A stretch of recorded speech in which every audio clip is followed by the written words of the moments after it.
Bonjour à chacun, bienvenue ce matin. Je vous invite à prendre place, à vous installer. Ceux qui sont dans le rôle convivial, à nous rejoindre. On va commencer. Aujourd'hui est un dimanche spécial. Vous savez pourquoi ? Vous savez pourquoi c'est un culte spécial aujourd'hui ? Il y en a qui ont bien suivi, qui sont bien réveillés. C'est un culte de reconnaissance. Alors on a sorti une belle brochette de chanteurs, là, vous voyez, pour pouvoir louer notre Dieu et pour pouvoir lui rendre toute la gloire. Et si vous voulez bien, je vais commencer en priant. Notre Père, merci pour ce temps, ce matin, où nous avons le privilège de nous retrouver dans ta présence.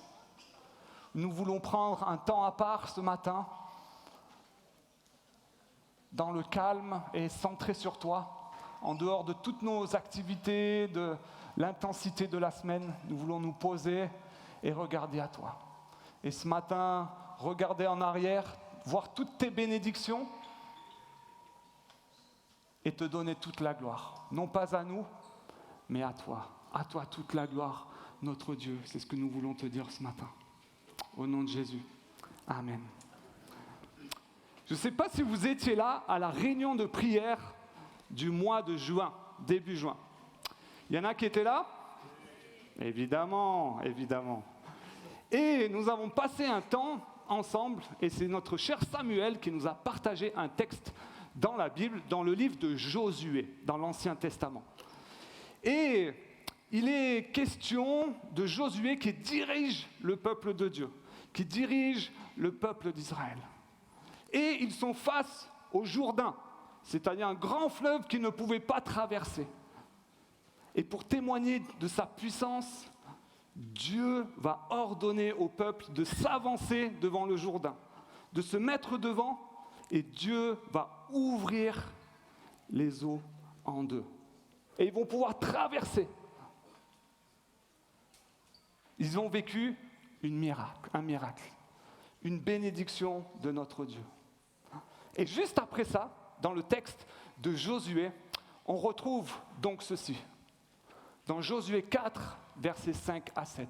Lorsque tout le peuple eut fini de traverser le Jourdain, l'Éternel dit à Josué, « Choisissez parmi le peuple 12 hommes, un par tribu, et demandez-leur d'aller chercher 12 pierres au milieu du lit du fleuve, à l'endroit où les prêtres se sont arrêtés, et de les apporter à l'endroit où vous camperez cette nuit. » Un peu plus loin, « Ces pierres resteront comme un signe au milieu de vous. Lorsque par la suite, vos fils vous demanderont ce que ces pierres signifient pour vous, vous leur répondrez, « Les eaux du Jourdain ont été coupées en deux devant le coffre de l'alliance de l'Éternel lorsqu'il a traversé le fleuve. Ces pierres servent de mémorial, rappelant pour toujours aux Israélites que les eaux du Jourdain ont été coupées en deux. » Ils ont vécu un truc extraordinaire. Ensemble, un peuple, ils ont avancé, traversé les eaux du Jourdain. Mais avant de continuer leur route, ils ne se sont pas posé la question, ok, quelle est la prochaine étape, où c'est qu'on va aller maintenant, qu'est-ce qu'on va faire ? Josué dit, non, stop. Là, on vient de vivre quelque chose de fort, d'extraordinaire. Il nous faut un moyen pour nous souvenir de cela. Il nous faut un moyen pour ne jamais oublier ce que nous venons de vivre. Et du coup, il demande à ces 12 hommes, les chefs de tribu, d'aller chercher des pierres au fond du Jourdain et de les prendre, et avec ces pierres, ils vont faire une sorte de monument, de mémorial pour se souvenir, pour eux-mêmes, mais aussi pour toutes les générations qui vont suivre ensuite. Prendre le temps de se souvenir ce que Dieu a fait. Et c'est exactement ce que nous voulons faire ce matin. Alors je ne vais pas vous demander d'aller chercher des pierres sur le parking et de venir et on va construire une espèce de pyramide ici, pas du tout. Mais j'avais envie ce matin de vous lancer un défi de reconnaissance. Alors normalement sur vos chaises, vous avez un petit post-it, n'est-ce pas ? Alors prenez votre post-it dans la main et essayez de trouver un stylo. Si vous voulez, autour des tables qui sont un peu partout là, il y a des stylos et des post-it aussi encore, si vous n'en avez pas sur vos chaises. Et j'aimerais vous inviter pendant les chants que nous allons chanter, qui donnent toute la louange à notre Dieu, toute la gloire à notre Dieu, j'aimerais vous inviter à réfléchir à un sujet de reconnaissance que vous avez vécu dans notre Église ces 7 dernières années de notre CAP 2024. Peut-être vous avez 10 sujets, alors prenez 10 post-it, il y en a un peu partout, et alors qu'on va chanter, qu'on va louer Dieu, vous pouvez noter des sujets, et j'aimerais vous inviter ensuite avec ces sujets à tapisser tous les murs de l'église, ok ? Donc si vous êtes de ce côté, vous pouvez les coller sur le mur gauche, si vous êtes ici, vous pouvez les là-bas, si vous êtes au fond, vous pouvez le coller là-bas, si vous êtes bloqué, collez-le sur le front de votre voisin, peu importe. L'objectif, c'est de noter plein de sujets de reconnaissance. OK ? Donc, on va prendre un temps avec l'équipe maintenant pour célébrer notre Dieu, pour louer notre Dieu. Et pendant tout ce temps, vous avez la liberté de chanter, de vous lever, de noter des sujets et de le coller sur un mur qui est autour de vous. Ça marche ? Allez, louons ensemble le Seigneur.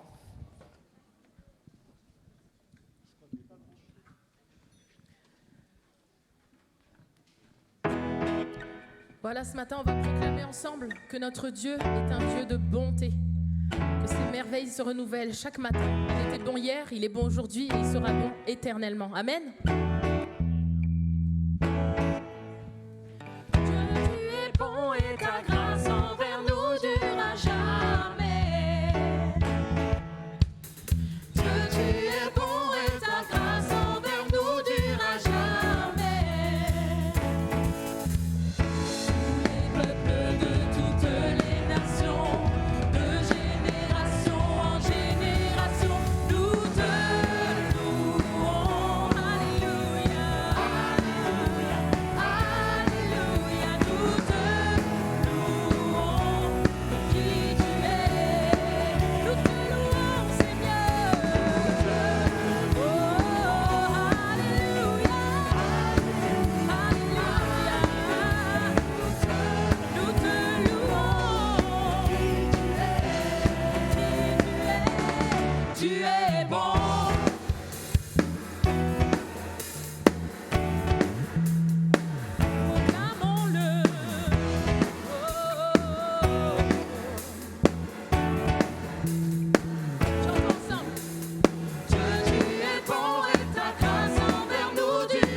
enfants de 3 à 5 ans. On va continuer avec ce chant que tout le monde connaît, Papa Yahweh.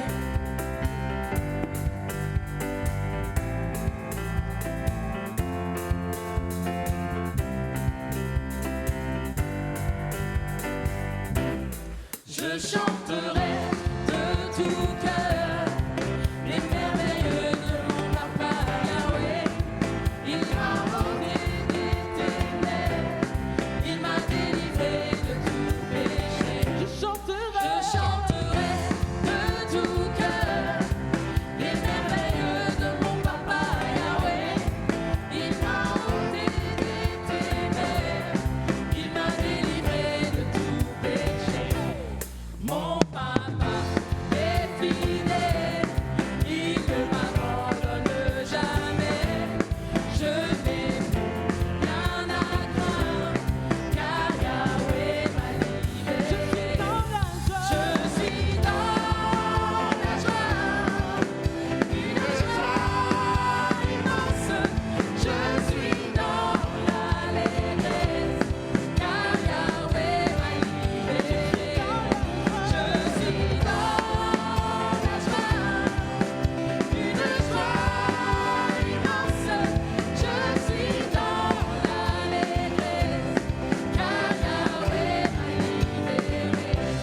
Je chanterai de tout cœur les merveilles de mon Papa Yahweh. Il m'a ôté des ténèbres, il m'a délivré de tout péché. Mon papa est fidèle, il ne m'abandonne jamais. Je n'ai rien à craindre, car Yahweh m'a libéré. Je suis dans la joie, une joie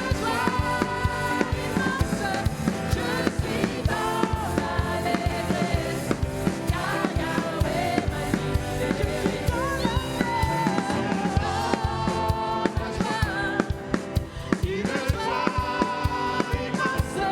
Je suis dans l'allégresse, car Yahweh m'a libéré. Je suis dans la joie, une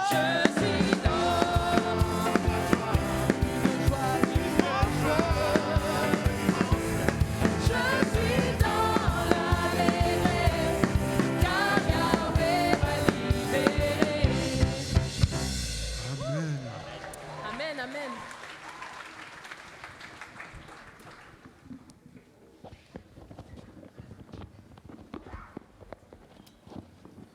Amen. Vous voyez, de batteur à pasteur. Est-ce que je ne serais pas un basteur finalement? Possible, hein? Bon, trop content de passer ce temps ensemble, de pouvoir louer et donner toute la gloire à notre Dieu.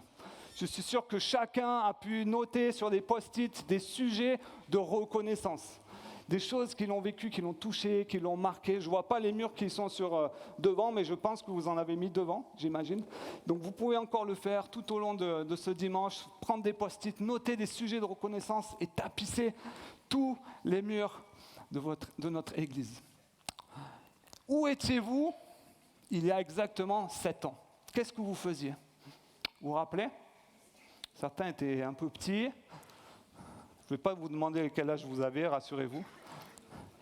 Mais à cette époque-là, notre Église, toute notre Église, a voulu se projeter vers l'avant et prendre comme objectif cette année 2024 comme symbole avec les Jeux Olympiques qui sont dans notre ville et dans notre pays cette année et réfléchir qu'est-ce que nous voudrions pour les 7 prochaines années. Qu'est-ce que nous voudrions vivre en tant qu'Église? Et donc nous avons prié ensemble, nous avons réfléchi ensemble, nous avons fait des réunions de réflexion, de discussion pour comprendre qu'est-ce que le Seigneur attend de nous pour notre Église. Et nous avons évoqué ce premier aspect, que nous voulons connaître plus notre Dieu, approfondir notre connaissance de notre Seigneur. Dans sa parole, dans la prière, être des disciples de Jésus encore plus fidèles. Nous avons exprimé aussi la volonté d'aimer plus. Aimer plus les uns les autres, les frères et sœurs dans notre Église, évidemment, malgré le fait que nous voulions grandir, rester une Église chaleureuse et relationnelle. Mais aussi aimer les autres qui sont à l'extérieur. À travers toute la solidarité, nous avions exprimé la volonté d'aller à la rencontre des autres aussi à l'extérieur. Et le troisième point, notre partager plus. Je ne sais pas si vous voyez bien ou pas trop. Est-ce que vous pouvez juste fermer cette porte-là? Comme ça, on verra au niveau de la lumière. Merci beaucoup, c'est gentil. Aimer plus, connaître plus et partager plus. Partager plus l'Évangile. Cette bonne nouvelle que nous vivons, que nous ne voulons pas garder pour nous, mais la transmettre à l'extérieur. Et on avait, je ne sais pas si ceux qui étaient... Combien d'entre vous étaient là à ce moment-là, il y a 7 ans? Est-ce que vous pouvez juste lever la main? Peut-être seulement la moitié de l'église. Hein? Donc certains sont arrivés entre-temps. Il y en a qui sont à Roissy, évidemment. Mais on avait formulé ensemble une prière. Une prière d'engagement que chacun aurait la possibilité de s'approprier. Je ne sais pas si vous vous rappelez de ça. Et cette prière était la suivante. Mon Dieu, à cause de ton immense amour, je veux m'engager avec toi et avancer vers le cap 2024 de mon Église. Père Céleste, apprends-moi à te connaître toujours plus, afin que je puisse te refléter toujours mieux. Seigneur Jésus, fais de moi un disciple qui aime plus et qui sert ton Église toujours mieux. Saint-Esprit, remplis-moi toujours plus de toi, pour que je puisse partager toujours plus la bonne nouvelle de Jésus. Mon Dieu, c'est par ta grâce seule que je peux m'engager et c'est pour ta gloire seule que je veux vivre. Amen. Et ça, c'est le résultat de tous nos temps de prière, de discussion, d'échange. Et cette prière, nous l'avons lue ensemble et chacun avait la possibilité de se l'approprier et même de la signer. Je ne sais pas si vous vous rappelez, comme un engagement. Et ici même, nous avions mis un bateau avec une voile où il y avait écrit Cap 2024. Vous vous rappelez cela comme symbole que nous voulions avancer avec le souffle de Dieu. Et chacun avait la possibilité de mettre cette prière, de la signer comme un engagement et de la mettre dans le bateau. Et Dieu, depuis ça, nous a bénis tellement au-delà de ce que nous pouvions imaginer, n'est-ce pas? Avec l'équipe pastorale, on s'était donné l'objectif en 2024 d'être 1000 chrétiens sur 3 villes différentes. C'était un peu notre objectif. Et on n'en est pas loin, n'est-ce pas? Nous sommes maintenant à 3 sites et pas loin de 1000 chrétiens en tout le dimanche matin. Quelle grâce et tellement d'autres bénédictions. Et pour nous rappeler un peu tout ce que nous avons vécu, on vous a concocté une petite vidéo récapitulative de moments forts. En tout cas, on ne pouvait pas tout compiler en 5 minutes, évidemment, mais vous allez voir des belles choses que le Seigneur a fait, des belles coupes de cheveux d'il y a 7 ans, vous allez voir, vous en reconnaître certains aussi. Mais en tout cas, nous rappeler, souvenez-vous ce qu'on a lu dans Josué tout à l'heure, nous souvenir ce que Dieu a fait, comme un mémorial. Regardez plutôt.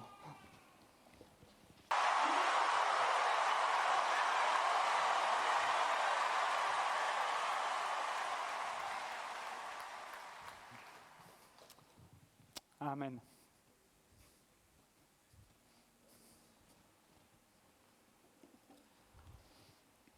Je suis tellement ému de voir tout ça. Je suis désolé. Tellement ému de voir ce que le Seigneur a fait pendant ces 7 années, à travers chacun d'entre nous, qui sommes tellement imparfaits, mais tellement des grandes choses. Je vous assure, quand on a regardé les photos pour compiler tout ça, il y avait tellement de sujets de bénédiction que le Seigneur nous a donnés. La dernière image que vous avez vue, notre cher Chris, c'était lors de l'anniversaire des 25 ans de notre Église. Allez Mickey, reprends-toi. Ça va aller.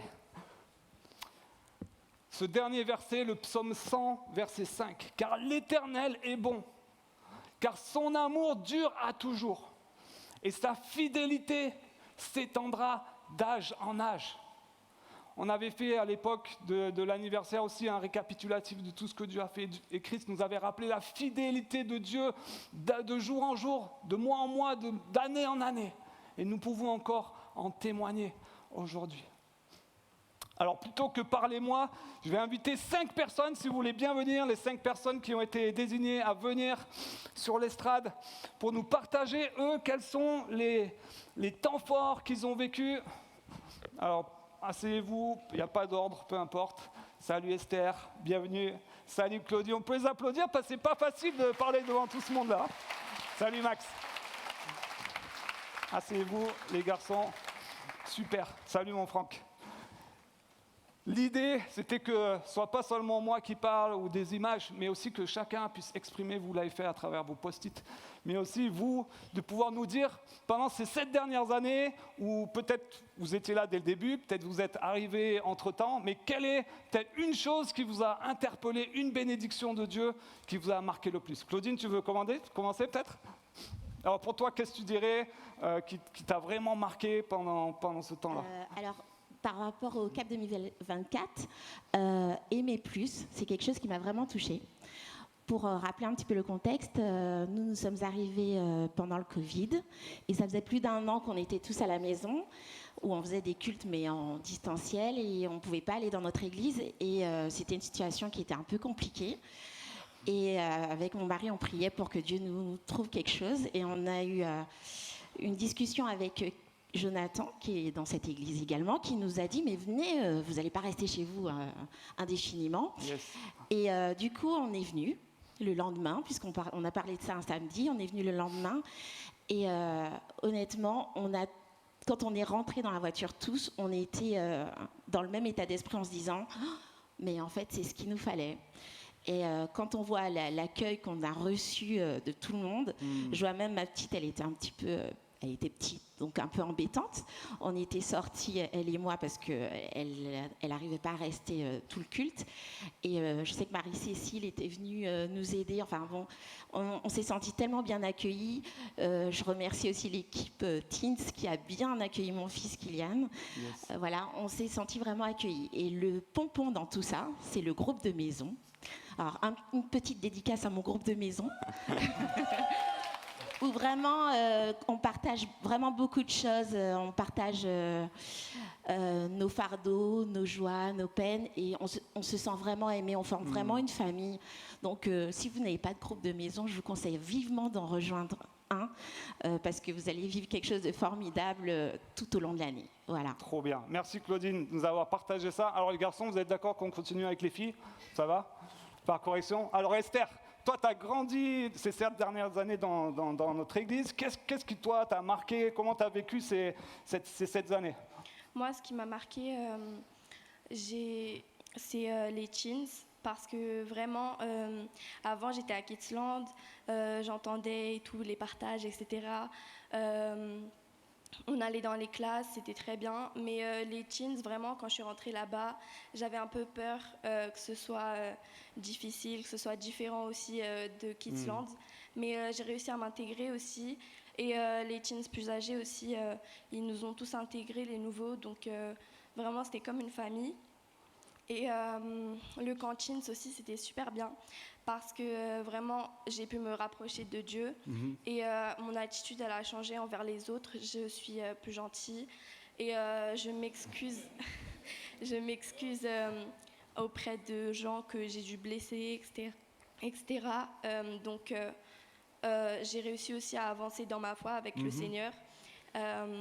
Et voilà, c'était vraiment une bénédiction. Et grâce aux moniteurs aussi qui nous ont beaucoup accompagnés. Yes, trop bien. Merci Esther. Et maintenant, il y a plus de 60 teens, vous imaginez? Plus de 60 teens en tout, donc quelle grâce, quelle bénédiction. Maxime, alors toi aussi, tu es un fils de l'Église, tu as grandi dans l'Église. Toi, quel est le point fort pour toi? Qu'est-ce que tu peux nous dire? Alors bonjour à tous. Donc oui, moi, j'ai grandi dans l'Église. En 2017, j'avais 16 ans. Yes. J'étais donc dans le groupe de jeunes et on était à l'époque une vingtaine dans le groupe de jeunes. Et moi, ce qui m'a marqué particulièrement pendant ce CAP 2024, c'était la croissance, l'explosion même de tous les jeunes dans l'Église. Aujourd'hui, nous, notre génération qui était au groupe de jeunes il y a maintenant 7 ans, on est aujourd'hui dans le groupe de jeunes adultes, dans le groupe de maison du moins, et on est au moins minimum 40. Aujourd'hui, au groupe de jeunes, ils sont plus du tout 20, ils sont maintenant beaucoup plus. Et comme l'a dit Esther, en Teens, ils sont maintenant 60. On a vu vraiment une explosion des jeunes dans l'église pendant ces 7 dernières années. On est vraiment reconnaissant, et moi-même, je suis reconnaissant pour ça. Et en particulier, cette jeunesse qui est dans l'église aujourd'hui, elle n'est pas juste statique, et on voit aussi qu'elle se mobilise pour Dieu, que ce soit le dimanche, où on voit qu'il y a beaucoup plus de jeunes qui commencent à faire dans tous les ministères qui est possible. Donc il y en a à la louange, il y en a même à Kingsland que vous ne voyez pas, qui commencent déjà à s'engager dès le plus jeune âge. Et ça aussi, c'est une bénédiction qu'on ne voyait pas forcément il y a 7 ans. Et aussi même pas seulement le dimanche matin, où il y a même des événements qui sont créés par les jeunes, et il y en a de plus en plus aujourd'hui, que ce soit les jeunes adultes, les groupes de jeunes, les teens. Il n'y avait pas ça, en tout cas il y a 7 ans. Yes. Et franchement, moi personnellement, je suis vraiment reconnaissant, et je pense que vous l'êtes tous. Et ouais, vraiment, on remercie le Seigneur pour ça, et on espère que ça continuera dans cette lignée. Yes, merci Seigneur pour la nouvelle génération. En effet. Alors Linkam, tu veux prendre la parole maintenant? Est-ce que, alors toi, tu es arrivé entre-temps aussi dans le CAP. Est-ce que tu peux nous dire, toi, quel est l'aspect qui t'a le plus touché? Oui, effectivement. Bonjour à tous.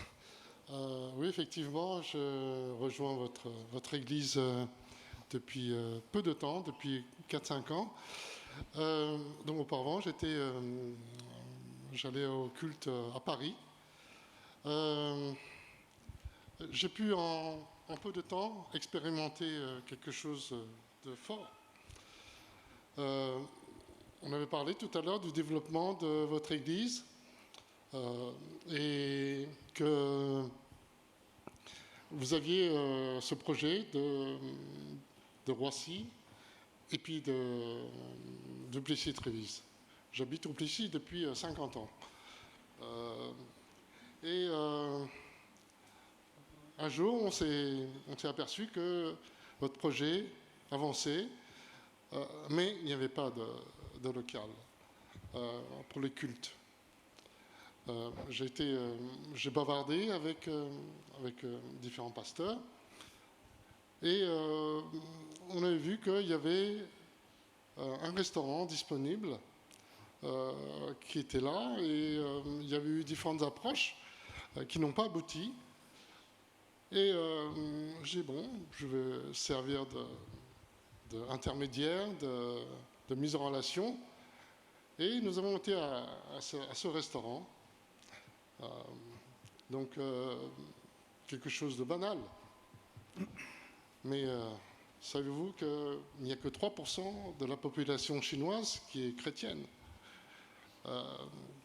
Et M. Ye, qui est là, propriétaire du restaurant, la famille vient d'une petite région de Chine, petite ville isolée. Monsieur Ye connaît quelqu'un depuis 40 ou 50 ou même bien longtemps, et nous avons un ami commun. Toutes les réticences de Monsieur Ye ont été levées, et il a accepté. Il a accepté de nous prêter sa salle le dimanche. Alors, les mathématiciens probabilistes vous disent peut-être, mais non, c'est la providence, c'est Dieu qui a fait ça.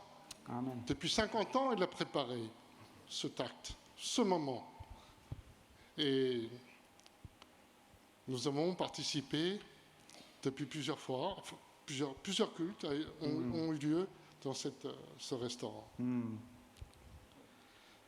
Et pour exprimer ma reconnaissance, notre reconnaissance avec M. Ye, c'est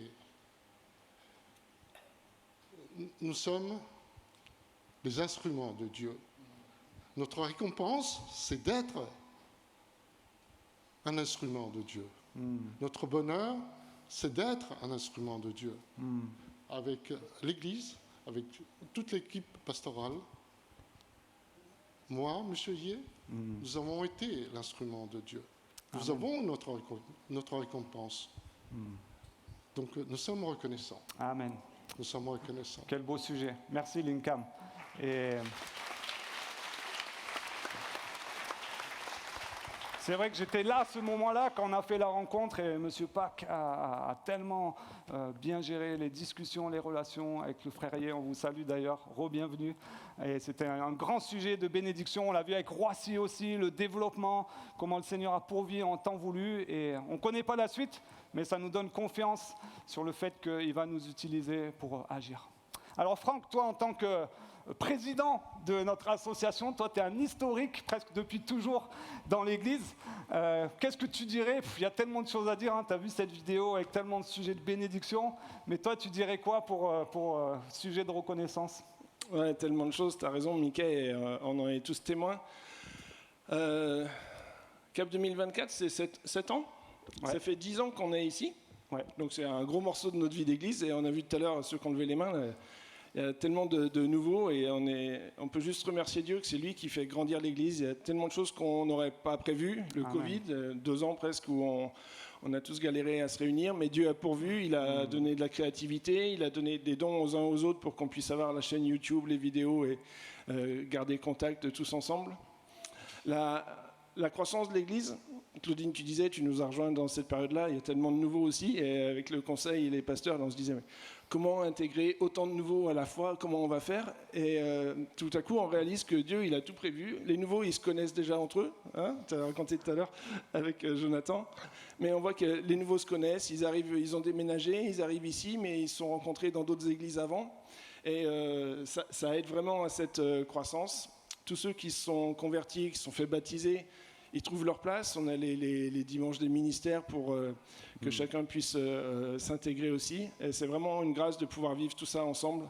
Il y aurait tellement de choses à dire. Les jeunes, Maxime y racontait, mais la dynamique qu'il y a dans la jeunesse, presque un réveil. Et moi, ce qui m'a marqué vraiment, c'est que les jeunes, il y a des, quel que soit leur âge, là, dans la jeunesse, il y en a qui viennent parce que leurs copains, leurs camarades de classe ou au sport ou autre leur a dit « Tiens, viens voir à l'église ». Moi, je suis venu à l'église parce que mes parents m'ont emmené. Et là, les jeunes, ils viennent d'eux-mêmes découvrir Dieu. Et Yes. comment c'est beau.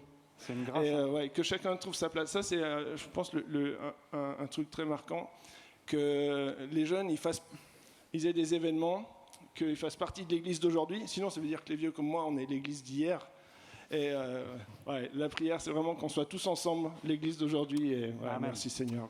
Amen. Notre slogan, une famille qui grandit, trouve vraiment son sens. Hein. Merci à chacun pour votre témoignage. Et c'est peut-être frustrant pour vous là, parce que vous dites « Mais moi aussi, je veux monter sur l'estrade, j'aimerais dire quelque chose et tout. » Mais vous imaginez, avec le nombre qu'on est, c'est pas possible. Mais ce que j'aimerais vous inviter à faire maintenant, c'est faire des petits groupes avec les gens qui sont autour de vous. Peu importe le nombre, 3, 4, 5, 6, peu importe. Et partagez une chose que vous avez vécue dans notre église qui vous a encouragé. Peu importe si vous êtes là depuis une semaine ou depuis 25 ans, peu importe, mais partagez quelque chose, dites-le rapidement et ensuite vous pouvez prier ensemble pour remercier et adorer notre Dieu pour ça. Donc parlez pas trop longtemps, partagez un peu et ensuite priez ensemble et ensuite on va rechanter pour louer et adorer notre Dieu encore.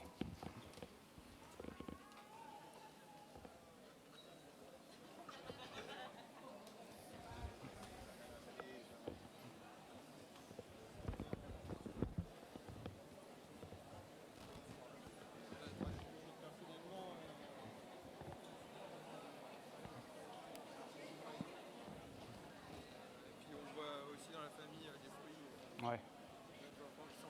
C'est clair. Ah, c'est beau, hein, c'est clair. Et la fidélité de Dieu, quoi, aussi. Ouais. Les épreuves. Toi, tu dis quoi?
Amen.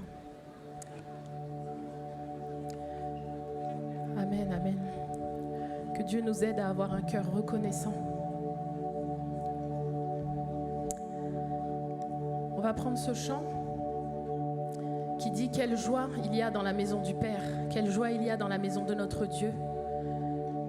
Nous allons élever nos voix et le chant dit nous ne nous tairons pas. Amen.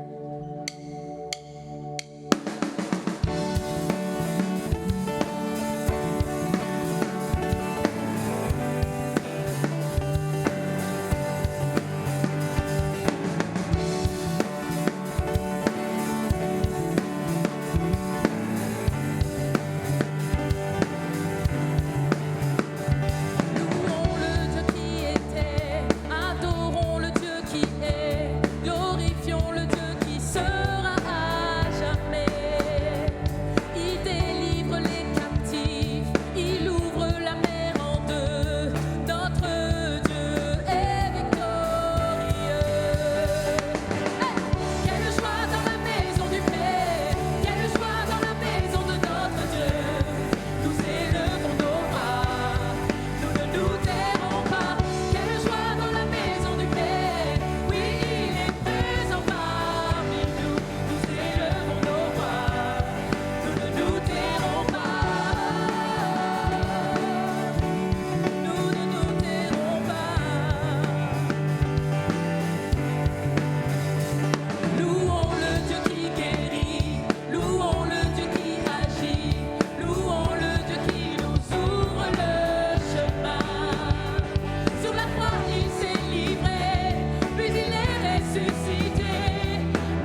élever nos voix, qu'on puisse faire monter des prières vers notre Dieu, de reconnaissance, d'adoration pour qui il est, pour ce qu'il fait, pour ce qu'il fera encore éternellement. Oh Jésus, sois élevé, Seigneur. Élevons nos voix tous ensemble. Seigneur Jésus, merci Père pour ton amour, ta bénédiction, Seigneur. Tu es tellement grand, Jésus, tu es tellement grand, Seigneur. Ce que tu es capable de faire nous surpasse, Seigneur. Surpasse notre intelligence, notre imagination, Seigneur. Oh Jésus, Jésus, sois élevé, Seigneur.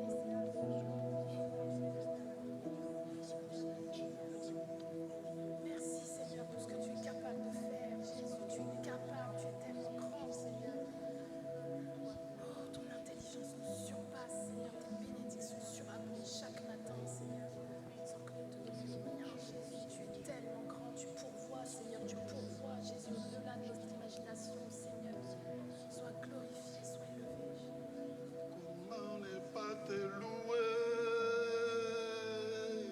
Comment ne pas te louer? Comment ne pas te louer? Seigneur Jésus, comment ne pas te louer? Comment ne pas te louer? Comment ne pas te louer? Seigneur Jésus. Amen.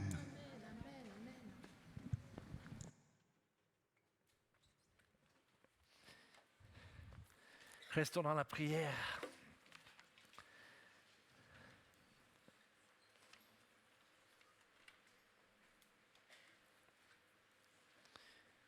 Quelle grâce et quelle joie, notre Dieu, de pouvoir être réunis dans ta maison et par ton Esprit Saint pouvoir t'offrir notre reconnaissance, Seigneur. Tu l'as entendu par ces chants, tu l'as entendu par nos prières, tu l'as entendu par ces témoignages, Seigneur, et nous pourrions continuer pendant des heures, Seigneur, tellement le nombre de tes bienfaits est grand. Seigneur, je veux te louer et te remercier de tout mon cœur pour ta fidélité envers ton Église, pour nous avoir gardés dans l'unité, Seigneur, pour nous avoir gardés attachés à toi, Seigneur Jésus, pour nous avoir aidés, accompagnés à garder les yeux vers ce cap de la maturité, d'un amour profond, Seigneur, d'un zèle à partager, Seigneur, tes bienfaits et cet évangile, Seigneur. Merci pour ta providence à nos besoins physiques, matériels, spirituels, Seigneur. Ô Éternel, notre Dieu, qu'il est bon de pouvoir regarder en arrière, de nous arrêter, Seigneur, et de pouvoir en effet combien constater que tu es vraiment digne de tout cela et bien plus encore. Seigneur, les mots, oui, paraissent faibles et trop légers, Seigneur, pour exprimer vraiment notre amour, notre reconnaissance, notre adoration, notre Dieu. Alors, ce que nous voulons t'offrir, Seigneur, c'est nos vies, Seigneur, entières. Règne dans nos vies, Seigneur. Prends-en tout le contrôle, Seigneur. Que tu puisses vraiment être celui qui vit en nous de plus en plus, puisque tu nous as donné ton esprit pour qu'il règne en nous. Viens et prends le contrôle en toutes choses, de nos idées, de nos paroles, de nos pensées, de nos actes, Seigneur. Apprends-nous, Seigneur, toujours plus.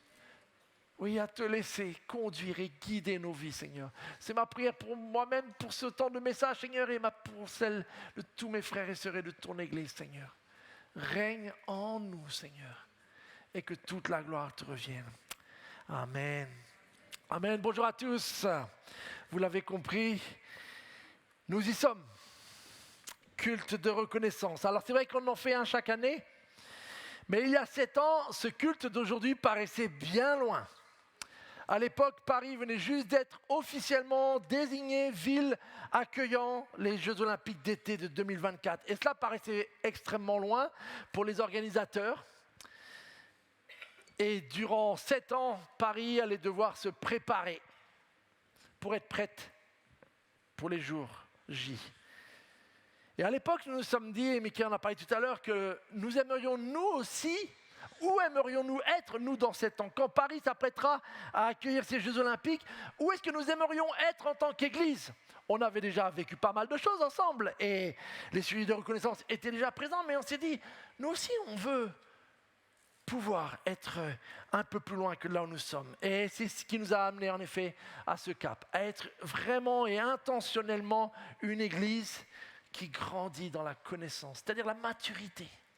Plus être des bébés spirituels, mais des hommes et des femmes qui connaissent leur Dieu. Et puis, parce que le Seigneur l'a dit, c'est à l'amour que les gens pourront reconnaître que vous êtes mes disciples.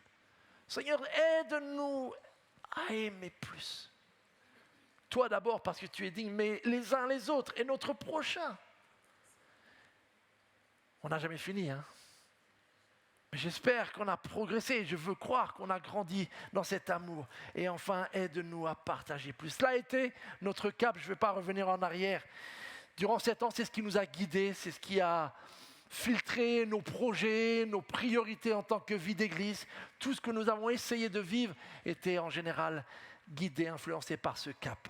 Et aujourd'hui, nous voulons, et on vient de le faire par les louanges, offrir vraiment notre reconnaissance à Dieu. Toute la gloire et l'honneur ne lui revient qu'à lui seul. Si nous sommes là ce matin, c'est parce qu'il nous a conduits. Et qui aurait cru en 2017 que cela voudrait dire passer par un confinement international? On ne connaissait même pas ces mots, rappelez-vous. Ils nous paraissent loin maintenant, mais vous rappelez encore les gestes barrières et toutes ces expressions zarbi qu'on a dû intégrer dans notre vocabulaire? Je me mets à parler comme les jeunes, là, je ne sais pas pourquoi, tout d'un coup, c'est un clin d'œil à la jeunesse qui a beaucoup grandi. Donc, vous voyez, les vieux pasteurs comme moi, on doit essayer de rénover notre vocabulaire un petit peu. Même, je ne suis pas sûr qu'ils parlent encore comme ça, en fait, ça se trouve, c'est moi qui suis. Du coup, je me suis dit, quel texte pour une journée comme aujourd'hui? Quel texte pourrait vraiment nous guider, nous nourrir, nous parler une dernière fois encore dans ce cap 2024?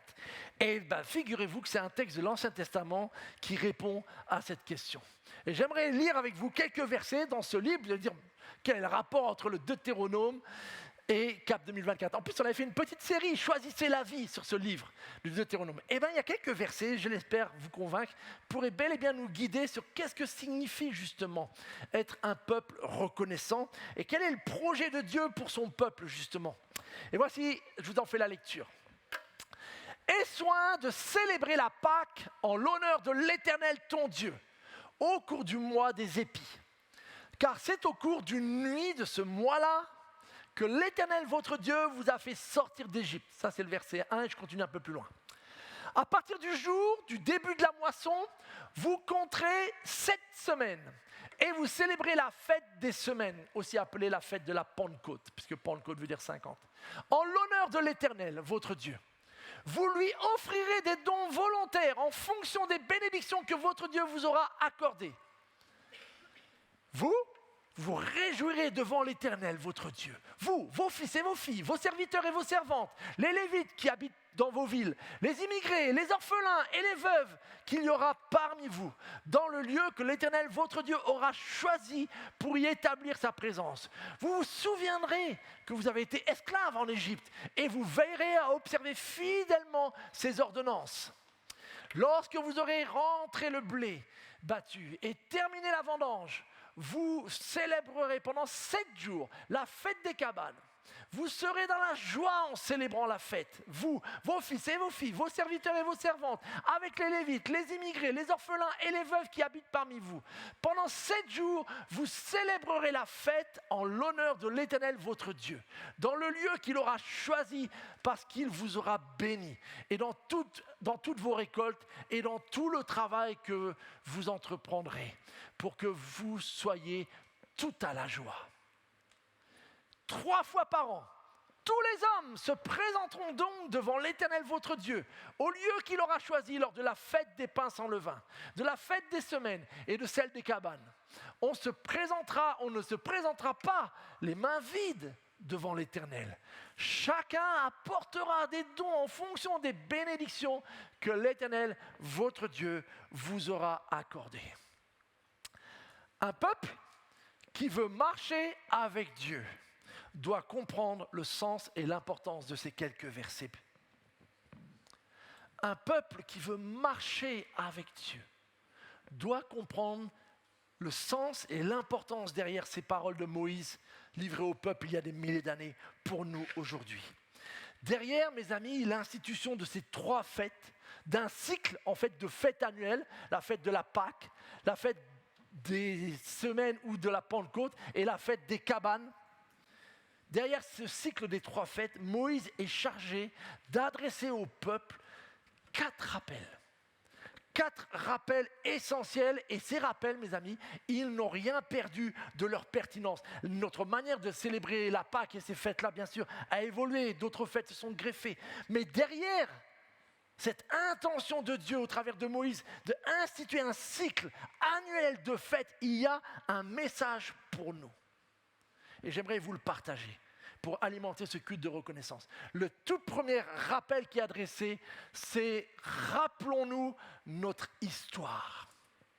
Rappelle-toi ton histoire. Église de Ponto, rappelle-toi ton histoire. C'est ce que le peuple est chargé à faire, et c'est indiqué très vite par les différents versets où, avec ces fêtes, est donnée une petite précision sur l'origine historique de cette fête. Pourquoi faire la fête de la Pâque ? Tout simplement pour vous rappeler que c'est au cours d'une nuit, la première Pâque, que l'Éternel votre Dieu vous a fait sortir d'Égypte. Un peu plus tard, avec cette fête de la Pentecôte des semaines, là c'est une question de fêter la providence au travers des premières récoltes, de la première moisson de céréales, le fait que l'Éternel pourvoit à vos besoins dans cette terre promise. C'est une fête plutôt liée au cycle de la nature, mais elle a une origine historique. Si maintenant vous pouvez avoir les fruits de votre propre culture, c'est parce que vous n'êtes plus esclaves en Égypte, où vous ne pouviez rien produire pour vous-même. Mais maintenant, vous êtes un pays qui produit des fruits et vous en jouissez. Faites cette fête. La fête des cabanes, c'était une fête qui rappelait le fait que pendant 40 ans, le peuple n'a pas habité dans des maisons en dur, mais sous des tentes, des abris temporaires, parfois plus ou moins longs. Et que pendant ces 40 ans, l'Éternel a pourvu. Donc ces 3 fêtes ont une raison et une résonance historique pour le peuple. Et chaque fois que le peuple se réunissait, ils se rappelaient en même temps leur histoire. À chaque fois qu'ils se retrouvaient, les pères, les parents, les ancêtres partageaient, expliquaient « Tu sais pourquoi on fait cette fête-là au fait ?» Et donc aussitôt, c'était la porte ouverte pour leur raconter leur histoire. Des fêtes pour nous rappeler notre histoire. Et vous avez vu que certaines duraient 1 semaine. Donc nous, avec un dimanche de la reconnaissance, on est des petits joueurs. Hein. Vraiment. Certaines fêtes duraient 1 semaine.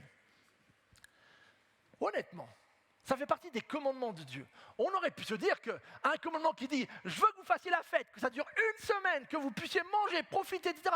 avec tout le monde », ça serait parmi la liste des commandements les plus faciles à suivre.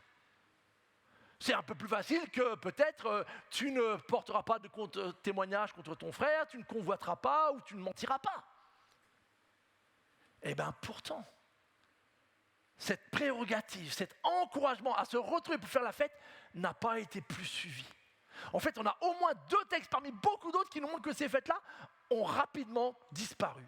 Un texte dans 2 Rois nous dit la chose suivante. De fait, on est des centaines d'années après. Aucune Pâque, c'est Josias le roi qui vient de refêter la Pâque, celle qui devait avoir lieu tous les ans. Et il organise cette fête-là et il leur dit aucune Pâque pareille à celle-ci n'avait été célébrée depuis l'époque où les juges, donc on revient longtemps après, en arrière, gouvernaient Israël et durant toute la période des rois. Ce fut seulement la 18e année du règne de Josias que l'on célébra cette Pâque en l'honneur de l'Éternel. Ils avaient la prérogative de fêter annuellement cette fête-là, et malgré ça, je ne sais pas ce qu'ont fait les rois, je ne sais pas ce qu'ont fait les prêtres, je ne sais pas ce qu'ont fait les prophètes. Quand arrivait la saison, personne n'y pensait, personne n'organisait quoi que ce soit, la fête. Et ce n'est pas la seule, regardez dans Néhémie. Toute la communauté construisit des cabanes. Là, on est des centaines, encore plus, quand le peuple revient d'exil. Mais regardez ce qu'il est dit. Ils construisirent des cabanes, ils se mirent à les habiter. Les Israélites n'avaient plus célébré cette fête depuis 10 ans. Depuis le temps de Josué. En fait, ils ne l'ont jamais fêté, quasiment. Et ils se livrèrent, comme la parole le leur proposait, à de grandes réjouissances à cette occasion. Vous voyez, ça peut paraître bizarre, mais en fait, oublier de faire la fête, c'est oublier son histoire. Et oublier son histoire, c'est perdre l'occasion de faire la fête. Et c'est pour cette raison qu'il est extrêmement important à nos yeux, en tant qu'Église aussi, de ne pas être amnésique, d'avoir des jours définis dans l'année. Parfois, on peut tomber dans peut-être l'idée, en tout cas j'étais très comme ça étant jeune, non mais la fête, ça ne peut pas se décider à l'avance, ça doit être spontané quand je le sens.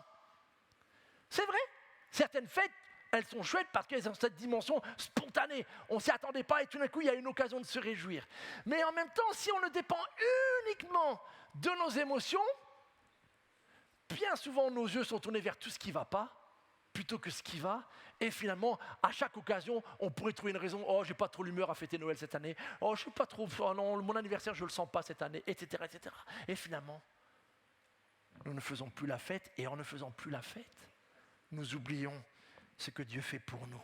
Et donc, il est important, et il est important pour nous en tant qu'Église, en tant que peuple de Dieu local, de savoir aussi, nous, célébrer les fêtes et les moments forts où l'Éternel a pourvu, a agi dans la vie de son Église. Vous le savez, vous tous qui êtes membres de l'Église, qu'à chaque fois, vous n'y échappez pas, vous êtes obligés d'écouter soit Mickey, soit moi, vous raconter toute l'histoire de Ponto.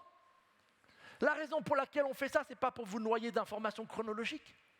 C'est parce que nous voulons que chacun dans l'Église sache, au travers de l'histoire de son Église locale, comment Dieu a agi, ouvert, béni son Église. Les moments où il a répondu clairement à des sujets de prière. Là, on est nombreux, mais beaucoup d'entre vous, vous n'étiez pas là à cette réunion de prière. Où nous étions dans cette même salle, vous voyez bien, pas d'estrade, rien du tout. Et on était au mois de mars, c'était il y a 10 ans. Et il faisait un froid de canard dans ce bâtiment-là. Et on est là et on prie. Et vous savez, l'une des sujets de prière qui a jailli pour cela, Seigneur, fais que dans cette future salle, il puisse y avoir des personnes qui te découvrent. Amen. Il y en a qui ont découvert Dieu dans cette salle. Fais que dans cette salle, on puisse y célébrer des baptêmes. Amen. Il y en a qui se sont fait baptiser dans cette salle. Plus d'une centaine, j'oublie le chiffre exact, sur les 7 ans ou sur les 10 dernières années. Mais on a prié pour ces sujets-là, alors qu'on ne voyait rien du tout. Donc vous imaginez, c'est impossible de ne pas être reconnaissant. Et puis quand le Seigneur nous a fait ce clin d'œil qui a été rappelé ce matin, notre Église, à un moment donné dans son étape, le Seigneur a permis qu'elle se réunisse dans un restaurant. Quelques années plus tard, on a découvert la même bénédiction quand l'Église de Roissy a commencé à se réunir dans le restaurant Le Smile. Mais vous comprenez comment pour nous c'est impossible de ne pas avoir un sens de l'humour de notre Seigneur quand, pour démarrer le Plessis, l'option c'était à nouveau un restaurant. On les a tous fait peu à peu. Mais ça, c'est l'histoire. Et c'est une raison en même temps de faire la fête, de dire « Seigneur, tu pourvois aux besoins de ton peuple en temps voulu. » Et tu utilises des personnes, et tu utilises une faible minorité de Chinois, 3% dans un petit village, mais qui se connaissent et qui ont un lien commun, un dialecte commun, pour répondre aux besoins de tout ton peuple de Dieu. Amen. Vous imaginez ? Il y a quelques mois, je ne connaissais pas M. Yé, je ne connaissais pas M. Pac. Et puis ils arrivent par le conjoint, et puis ils se connaissent, ils découvrent. Et au travers d'eux, le Seigneur répond à notre besoin. Connaître son histoire vous donnera plein de raisons de faire la fête. Pas que tous les événements sont tous joyeux, mais ils nous permettent de nous arrêter et de regarder et de voir ce que Dieu fait. Alors on parle beaucoup de l'Église, mais je veux quand même vous inviter à réfléchir pour toi, dans ta vie, dans votre vie de famille. Est-ce que vous prenez le temps de voir ce que Dieu est en train d'écrire ? On a une chose toute bête que l'on fait en famille depuis quelques années grâce à une idée de mes filles, c'est qu'on a une espèce de bocal où on écrit les bénédictions, c'est écrit blessings, je ne sais plus ce qui est écrit en fait d'ailleurs sur le... Mais en tout cas, bénédiction. Et dès que quelqu'un dans la famille a vécu une réponse à la prière, un exaucement, une bénédiction, quelque chose pour lequel on a pu prier ou autre, et on l'écrit sur le post-it, on met la date. Et le 31 décembre, quand on fête le passage à la nouvelle année, on ouvre le bocal, il y a des centaines parfois, en tout cas il y a un bon nombre et on les déplie, et puis on les lit tous à tour de rôle. Et on se rappelle tout d'un coup, et ce qui est assez flagrant, c'est que des fois il y a des trucs qu'on a déjà oubliés, et c'est de cette année. Mais ces choses-là alimentent notre histoire de famille comme pas permis. Vous Voilà une manière tout bête, mes amis, d'apprendre et de cultiver un peuple reconnaissant, un cœur reconnaissant. C'est connaître votre histoire. Ne me dites pas que Dieu n'a rien fait dans votre vie. Je n'y crois pas. Peut-être le souci, c'est que vous ne faites plus la fête. C'est ce qui va nous amener au deuxième. Ce n'est pas juste de connaître l'histoire. Est-ce que vous croyez que notre Dieu est un Dieu joyeux? Amen? Vraiment? Est-ce que vous croyez que notre Seigneur Jésus a le sens de l'humour? Moi, j'en suis convaincu. Il n'y a qu'à lire entre les lignes de certains passages pour être convaincu que le Seigneur Jésus a vraiment le sens de l'humour. Et pourtant, bien des gens, des fois, ont du mal à associer foi chrétienne et joie. Bien des gens ont du mal à imaginer église et fête. Non, ça ne doit pas être compatible, on ne parle pas de la même église. Et pourtant, rien n'est plus faux. Voyez-vous, Dieu ne demande pas à son peuple d'organiser 3 conférences historiques pour leur rappeler dans les moindres détails ce qui s'est passé. Il n'organise pas 3 séminaires ennuyeux. Il leur demande d'organiser 3 fêtes, 3 semaines de fêtes. C'est les premiers congés. Je ne sais pas si c'était payé, mais en tout cas, c'est les premières traces de congés que l'on a dans l'histoire.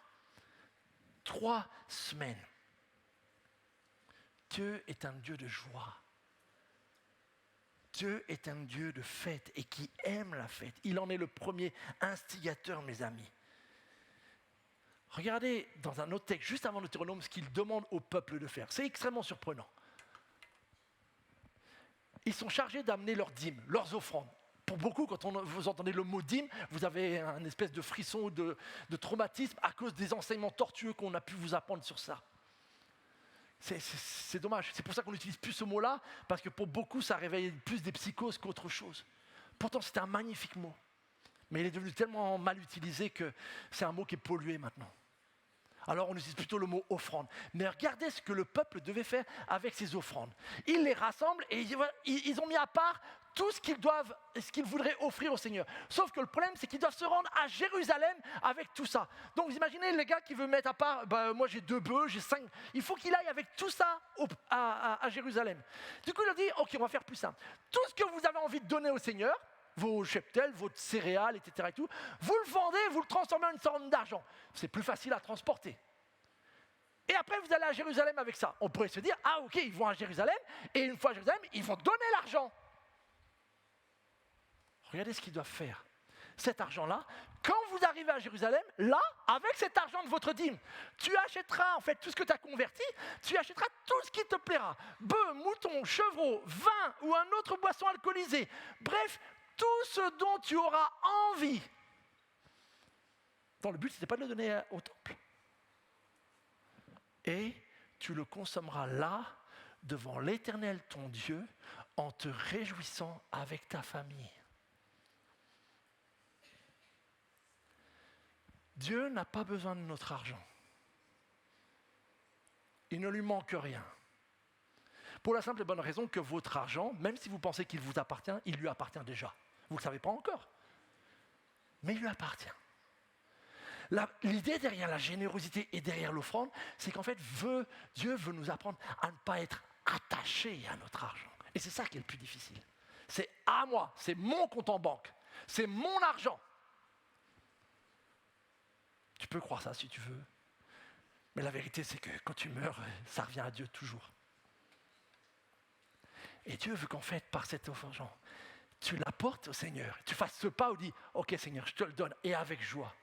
Mais regardez, ce qui est fait aussitôt, c'est qu'en fait, cela, mais c'est pour ton bien en fait. Vas-y, transforme-le dans ce que tu veux.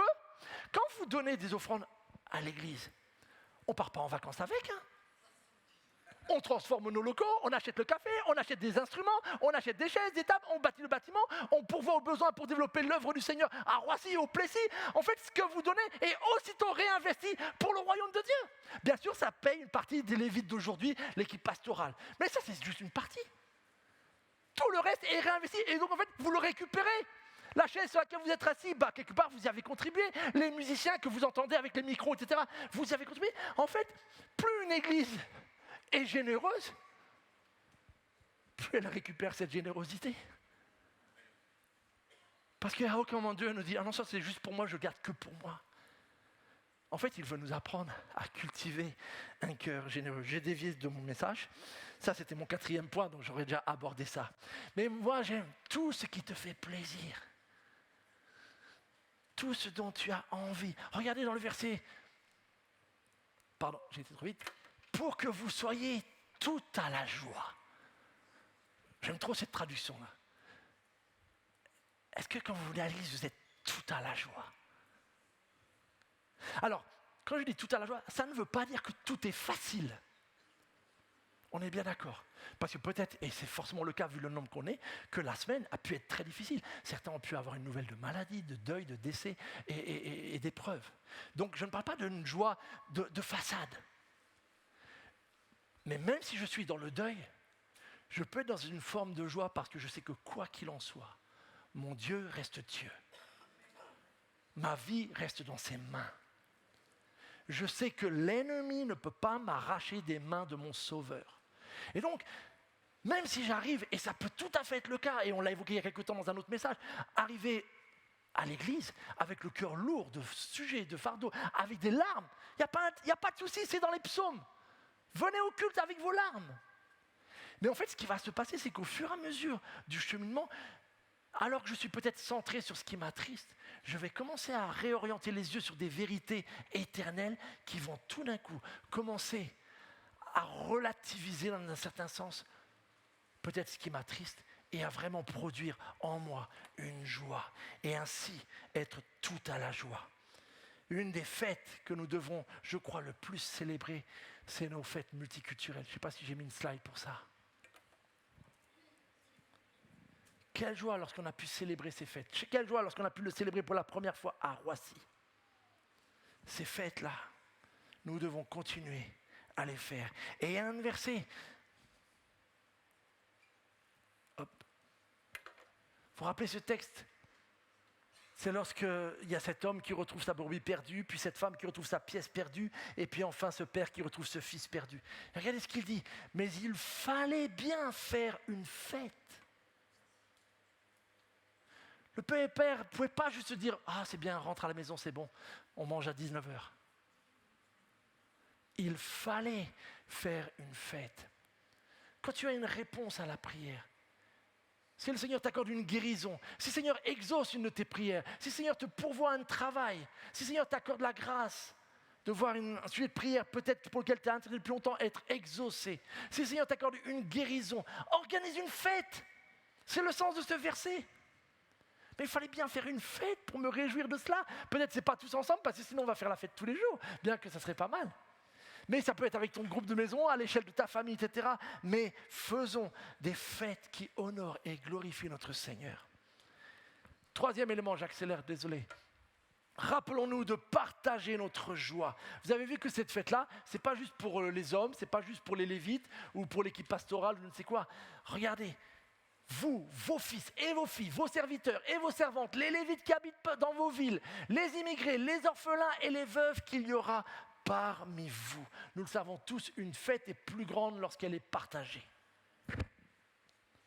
Elle rassemble, elle réunit. Elle réunit ceux qui peuvent avoir tendance à être divisés.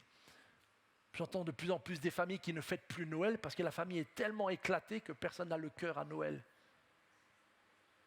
Des anniversaires qui ne se fêtent plus parce que ça soulève des sujets, des Saint-Valentin qui ne se fêtent plus, etc., etc. La fête doit se partager, mes amis. Dieu voulait au travers de ces fêtes-là que les barrières tombent. Et du coup, tout le monde est invité, y compris ceux qui n'ont peut-être pas les moyens de faire la fête. Vous avez vu cette mention des veuves et des orphelins. Y compris ceux qu'on aurait pu se dire, bon, non, ils ne sont pas vraiment notre peuple, comme les immigrés.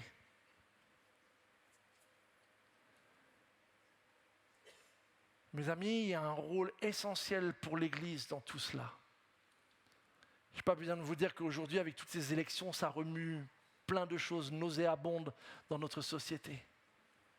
Et les raisons de faire la fête pourraient bien diminuer de plus en plus, en fait. Et nous avons un rôle à jouer.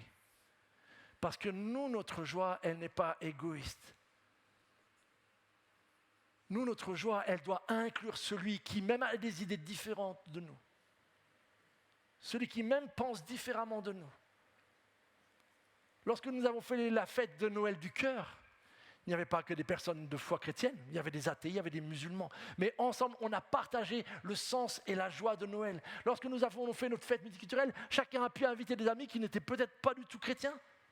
Mais on voulait partager cette joie que Christ nous unit malgré toutes nos différences. Et je vous le dis tel quel, ce message-là va devenir de plus en plus à contre-courant dans notre société.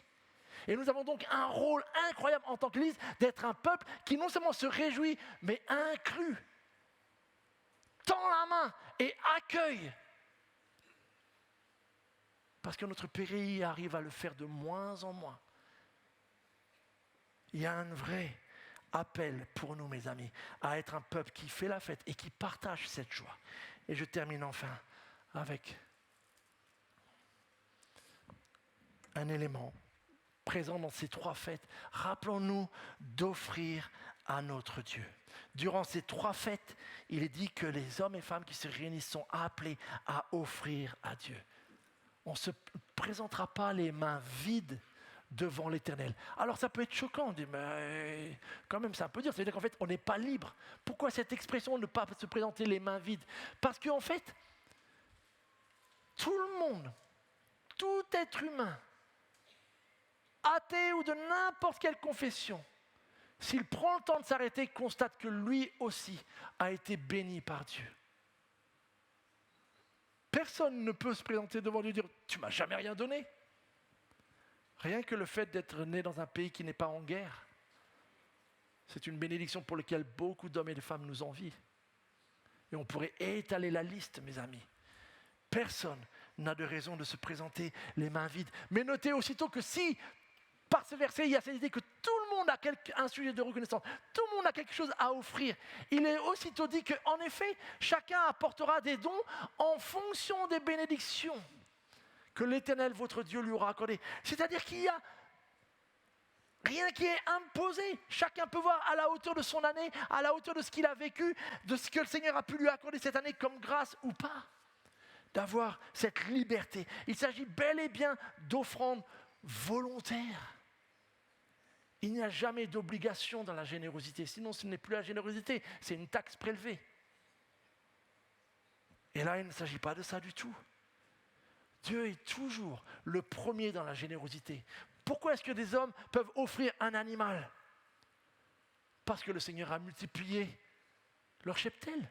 Pourquoi est-ce que les personnes peuvent offrir de l'argent qui vient en fait de la vente de leurs céréales? Parce que le Seigneur a béni leur moisson. Je l'ai dit tout à l'heure, je ne veux pas revenir trop dessus, mais en fait, ce que l'on offre, c'est simplement le fait que nous sommes conscients que Dieu nous a déjà donné. C'est une réponse. Et ça doit changer justement quand on a une malsaine où en fait, j'achète Dieu. Tu as vu, Seigneur, je te donne ça, donc que tu te rappelles, tu as mon compte en banque. Tu n'oublies pas de me rembourser. Et avec les intérêts, si possible. Tous ces éléments, tous ces raisonnements calculateurs doivent disparaître. Développons un cœur généreux par-dessus tout, mes amis. L'offrande que nous apportons à Dieu, elle est liée à ma compréhension de sa générosité envers moi, envers ma famille. Alors mes frères et sœurs, je prie pour que nous puissions voir vraiment en cette fin d'année et goûter à la générosité de Dieu. Et que nous puissions cultiver un cœur qui offre à Dieu cette gloire, cette reconnaissance, sans contrainte, par les prières comme on l'a déjà fait, par cette offrande qu'on va faire, que nous voulons apporter à Dieu, mais que surtout cela soit fait à lui et pour lui. Nous avons de nombreuses raisons de le remercier. Et je veux juste terminer.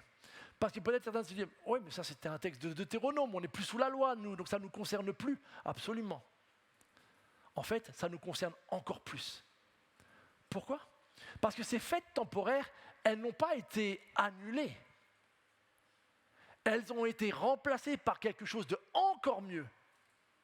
La fête de la Pâque, elle a été remplacée par un meilleur agneau, l'agneau de Dieu. Nous avons donc double raison, si ce n'est infiniment plus de raisons de célébrer la Pâque. La fête de la Pentecôte, des semaines. Nous, ce n'est pas juste un peu de moisson et de blé qu'on a reçu. C'est les arts de l'Esprit de Dieu en nous, si tu as l'Esprit de Dieu. Et ça n'a pas de prix. Et les fruits de l'Esprit, c'est encore mieux que les fruits de la moisson. Nous avons reçu ça et ça a été accompli. Et la fête des cabanes. Nous avons la grâce de savoir que si nos maisons actuelles sont temporaires, que vous habitiez dans un HLM ou dans une super villa, votre maison reste une cabane. Parce qu'elle est temporaire. C'est un fait. Mais nous savons que nous avons en Jésus-Christ celui qui est notre véritable demeure. Et lui, c'est plus qu'une cabane. Et il nous a promis de nous préparer une demeure éternelle, mes amis. Alors réjouissons-nous, parce que ces fêtes-là sont toujours pour nous. Et que nous puissions nous réjouir, en effet, aujourd'hui et toute la semaine peut-être. Et lui accorder toute la gloire pour notre Dieu, le Dieu de la fête. Seigneur, nous te bénissons pour ta parole et nous te bénissons parce qu'elle nous a accompagnés tout au long de ces 7 années.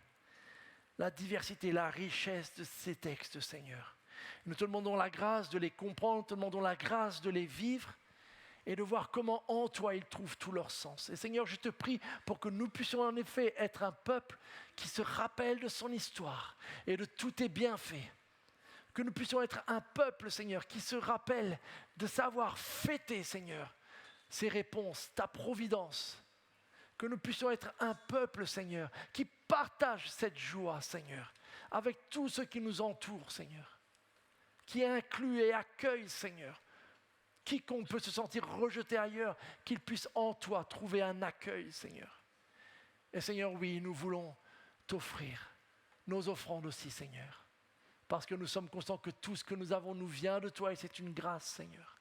Et nous voulons t'honorer et t'exprimer notre amour au travers de ce geste aussi, Seigneur. Et nous te bénissons encore une fois pour ta providence à tous nos besoins. Pour la gloire de ton nom. Amen.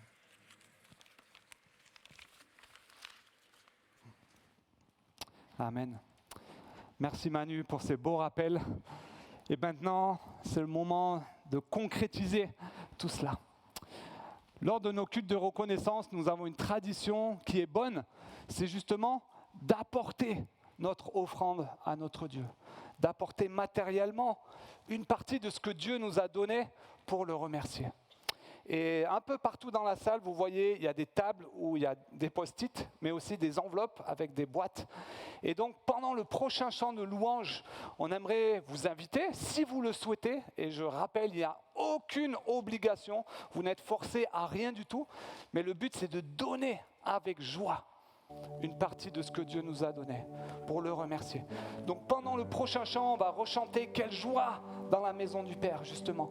Sentez-vous libre de vous lever, d'apporter votre offrande avec une enveloppe que vous avez déjà, que vous pouvez mettre dans les paniers.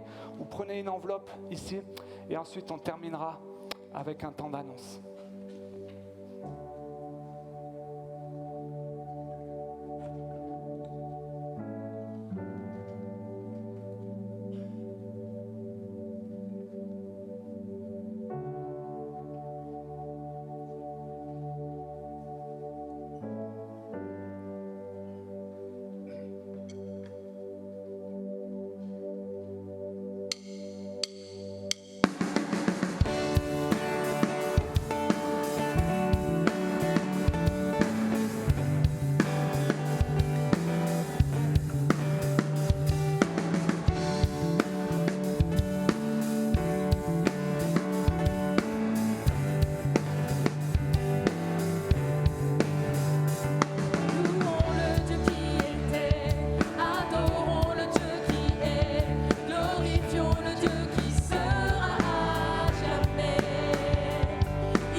Yes. Quelle joie dans la maison de notre Dieu. Merci l'équipe de nous avoir emmenés dans ces chants. Alors, on va terminer avec un petit temps d'annonce. Et vous savez qu'on avait prévu un pique-nique. Alors, certains diront qu'on a eu peu de foi, mais ce matin, quand je me suis réveillé, il pleuvait des cordes encore. Là, il fait beau à l'extérieur. Mais comme le terrain risque d'être mouillé, on a pris la décision de faire le pique-nique ici. Donc de faire comme une grande cafette ici, et le site de Roissy va nous rejoindre. Alors bien sûr, on ne va pas mettre les couvertures par terre et en mode etc. Mais on vous invite à rester et on va faire le temps, on va mettre des tables ici. On ne fera pas un buffet, mais que chacun apporte ce qu'il a, vous le mettez sur votre table, à partager les uns avec les autres. Et puis on va vivre quand même un temps convivial tous ensemble. Ça marche ? Ok. Et si vous n'avez rien prévu, allez chercher quelque chose vite fait et revenez. Et puis on va partager ce temps ensemble. Et c'est que partie remise pour les pontes olympiades. Hein. Je sais qu'il y en a qui se sont entraînés pour ça, mais on les garde de côté et on va se les faire ces pontes olympiades. Autre information, c'est que samedi prochain arrive.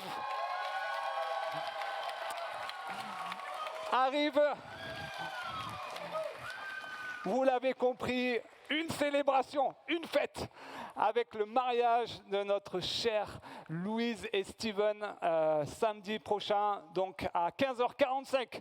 Donc vous êtes tous les bienvenus pour venir participer à la cérémonie et à venir vous réjouir ensemble et célébrer ce moment de fête où on va tous bien s'ambiancer ensemble et célébrer ce temps spécial, si spécial. Donc rendez-vous samedi prochain.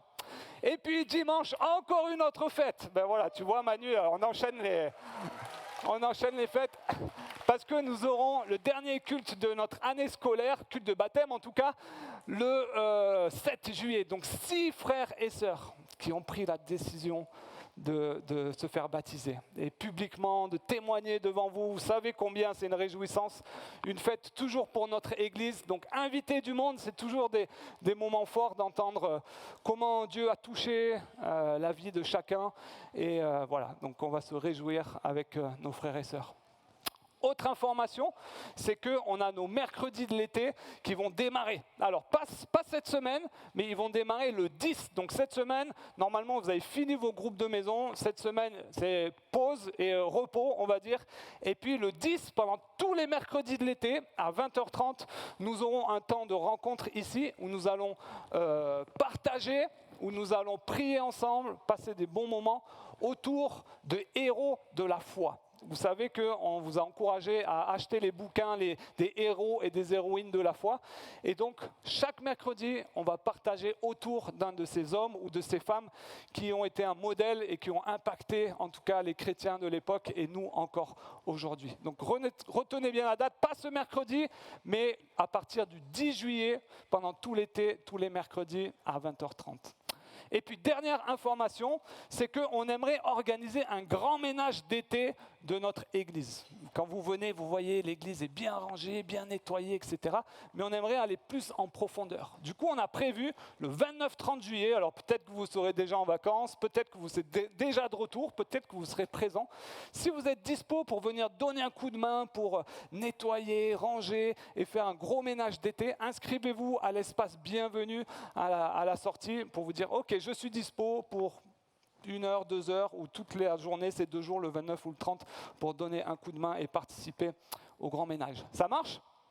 Super. Alors, il ne me reste plus qu'à vous dire à tout de suite. Donc, je vous rappelle, on reste ici, on va sortir des tables, s'installer un peu partout et puis manger ensemble et se réjouir ensemble, faire un inside picnic, ok ? Un indoor picnic, ok ?